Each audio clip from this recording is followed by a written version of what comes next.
죽음의 본질에 대해 생각해보는 영상을 올린 적이 있습니다. 예일대 철학과 교수인 셜리 케이건의 책 죽음이란 무엇인가에 대한 제 나름의 요약이었습니다. 죽음은 아주 자연스럽고 필연적인 결과이기에 전혀 두려워할 일이 아니다. 죽음이 있기에 더 소중한 삶에 충실하자라는 내용이죠. 그런데 이 영상에 달린 많은 댓글들이 그래도 여전히 죽음이 두렵다라는 내용이었습니다. 저도 이 책을 감명 깊게 읽긴 했지만 마음 한켠엔 살짝 아쉬운 느낌이 남아 있었습니다. 지나칠 정도로 냉철한 이성으로만 접근하기 때문입니다. 그리고 죽음 이유는 아무것도 없다는 다소 단정적인 결론이 매몰차게 느껴지기도 했습니다. 그래서 죽음을 받아들이는 다른 방식을 함께 생각해 보려고 합니다. 우선 가장 많은 사람들이 택하는 방식은 바로 종교입니다. 사람들이 종교를 갖는 가장 큰 이유 중 하나가 바로 죽음에 대한 해결책을 제시해준다는 점이죠. 하지만 종교를 가진 분들은 사실 이 영상을 볼 이유가 없을 겁니다. 이미 자신의 종교가 제시하는 해결책을 받아들이고 있을 테니까요. 그래서 저는 죽음에 대한 여러 생각들 중에서도 종교와는 상관없는 관점들을 살펴보려고 합니다. 죽음을 받아들이는 첫 번째 방식은 더 큰 전체와 연결하기입니다. 말이 좀 어려운데요. 쉽게 말하면 나 자신에게만 생각을 집중하는 대신에 더 큰 전체와 연결지어 생각하는 태도입니다. 나라는 존재가 내 육신에만 제한된 것이 아니라 내 가족, 내가 속한 공동체, 더 크게는 인류, 극단적으로는 우주 전체와 연결되어 내 육신의 죽음을 뛰어넘을 수 있다는 생각입니다. 몰입의 즐거움의 저자 칙센트미하이 교수는 이렇게 말합니다. 우리는 영생을 좀 더 거시적인 맥락에서 이해할 필요가 있다. 우리가 이 세상에서 하는 행동은 오래도록 울려 퍼지면서 앞으로 펼쳐질 미래상에 영향을 미친다. 지금 우리가 갖고 있는 개인의식이 죽고 난 뒤 어딘가에 보존되든 아니면 깡그리 사라지든 부인할 수 없는 사실이 하나 있다. 그것은 나라는 존재가 전체 현실을 구성하는 시줄과 날줄의 일부분으로서 영원히 남으리란 것이다. 내가 죽더라도 내 삶의 흔적은 영원히 남기 때문에 더 큰 맥락에서 죽음 이유를 생각해 볼 수 있는 가능성이 생기는 것이죠. 버트런드 러셀은 이렇게 말합니다. 행복한 사람은 자신이 우주를 구성하고 있는 한 성원임을 자각하고 우주가 베푸는 아름다운 광경과 기쁨을 누린다. 행복한 사람은 자신의 뒤를 이어 태어나는 사람들과 동떨어진 존재가 아니라고 생각하기 때문에 죽음을 생각할 때도 괴로워하지 않는다. 마음속 깊은 곳의 본능을 좇아서 강물처럼 흘러가는 삶에 충분히 몸을 맡길 때 우리는 가장 큰 행복을 발견할 수 있다. 나를 다른 사람과 구분된 개인이 아니라 전체 인류와 연결되어 있는 존재로 여긴다면 죽음을 괴롭게 생각할 필요가 없다고 말합니다. 칙센트미하이 교수는 또 다른 책 몰입의 재발견에서 이렇게 말합니다. 살아있는 동안 진화가 더 복합적인 방향으로 진행되도록 정신 에너지를 투자하는 만큼 육체가 죽은 후에도 우리가 기여한 바는 계속 자라난다. 한때 우리의 일부였던 유전자와 밈에 담겨있던 정보는 그 후에도 미래를 형성해 나갈 것이다. 우리 행동의 메아리가 시간의 복도 끝까지 울려 퍼질 것이다. 내가 지금 세상에 기여하는 일이 어떤 식으로든 세상에 영향을 미치며 미래를 형성해 나간다는 겁니다.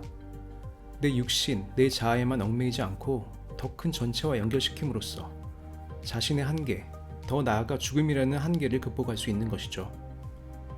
물론 실제로 이런 방식으로 생각하고 행동하기는 쉬운 일이 아닙니다.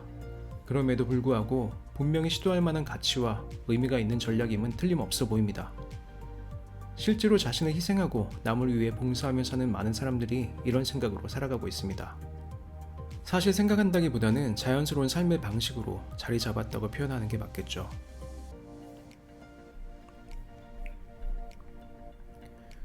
우리는 세상과 나는 분리되어 있다고 생각합니다. 사실 이런 생각은 굳이 할 필요도 없죠. 너무 당연하니까요. 나는 당연히 세상과는 분리된 존재라고 생각합니다. 세상도 나와 상관없이 돌아간다고 생각하죠. 내가 당장 죽어 없어지더라도 세상은 아무 상관없이 돌아갈 거니까요. 이런 생각을 이원론이라고 합니다. 그런데 이 당연한 걸 다르게 생각하는 방식이 있습니다. 바로 일원론입니다. 일원론은 세상과 내가 분리되어 있지 않다고 생각합니다.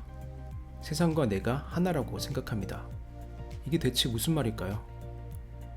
이 이론론을 아주 쉽게 설명한 책이 있습니다. 최 사장의 지적 대화를 위한 넓고 얕은 지식 제로입니다.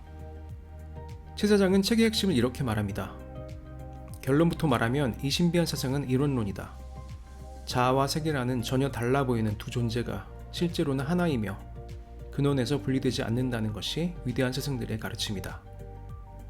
사실 이론론의 역사는 굉장히 깁니다. 서양에 구약이 있다면 동양에는 베다가 있습니다. 서구 종교와 철학이 구약에 많은 영향을 받은 것처럼 베다는 동양의 여러 종교와 철학에 광범위한 영향을 미쳤습니다.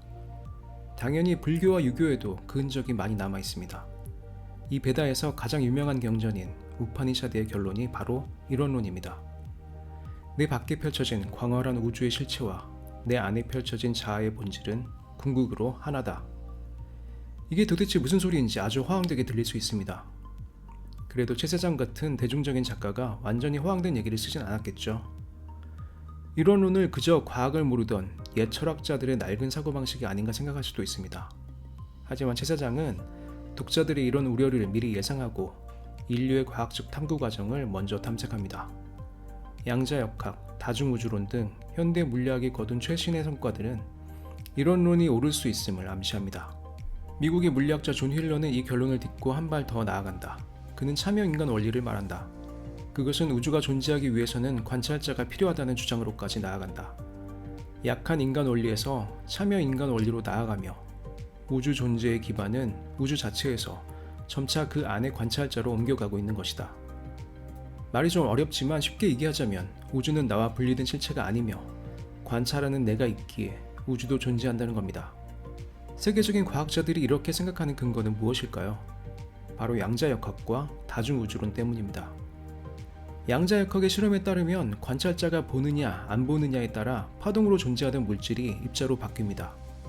그리고 이런 모순을 해결하기 위한 이론이 다중우주론이죠. 이런 최신의 과학과 이론론을 겹쳐 생각하면 묘하게 겹치는 부분이 생깁니다. 현대 물리학으로 해결되지 않는 문제들을 이론론으로 해석하면 어느 정도 맞아떨어지기 때문입니다. 관찰자와 관찰 대상, 나와 세상이 근본적으로 하나라면 여러 과학적 난제들이 해결될 여지가 생기는 것이죠. 최 사장은 이렇게 선언하기에 이릅니다. 나의 세계와 나의 우주가 나의 의식에 의해 창조된 것이라면, 당신의 세계와 당신의 우주가 당신의 의식에 의해 발현된 것이라면, 우리는 세계 창조의 모든 이유와 목적이 자기 자신에게 있다고 합리적으로 선언할 수 있다. 우주가 처음으로 스스로의 존재를 인지하게 된 것은 오직 인간의 의식과 사유 때문이었다. 기억해야 한다. 텅 빈 우주를 지켜보고 가치를 부여하는 존재는 외부의 무엇이 아니라 바로 당신이다. 이론론은 평범한 인간의 직관으로는 쉽게 믿을 수 없는 생각입니다. 하지만 저는 이렇게 분명하고 확고한 현실의 이면에는 우리가 감히 상상도 못할 비현실적인 측면이 있을 수 있다고 생각합니다. 일찍이 이런 비현실적인 측면을 인류의 현자들이 밝혀냈고 그 정체가 바로 이론론인 것이죠. 최 사장은 이렇게 말합니다.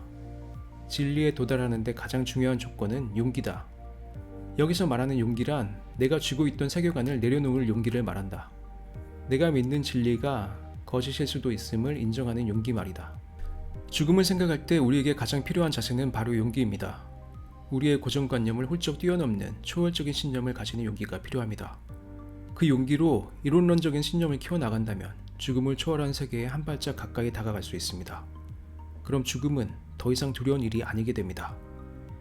이론론의 세계에서 죽음은 그저 육체를 벗어나는 과정일 뿐이기 때문이죠.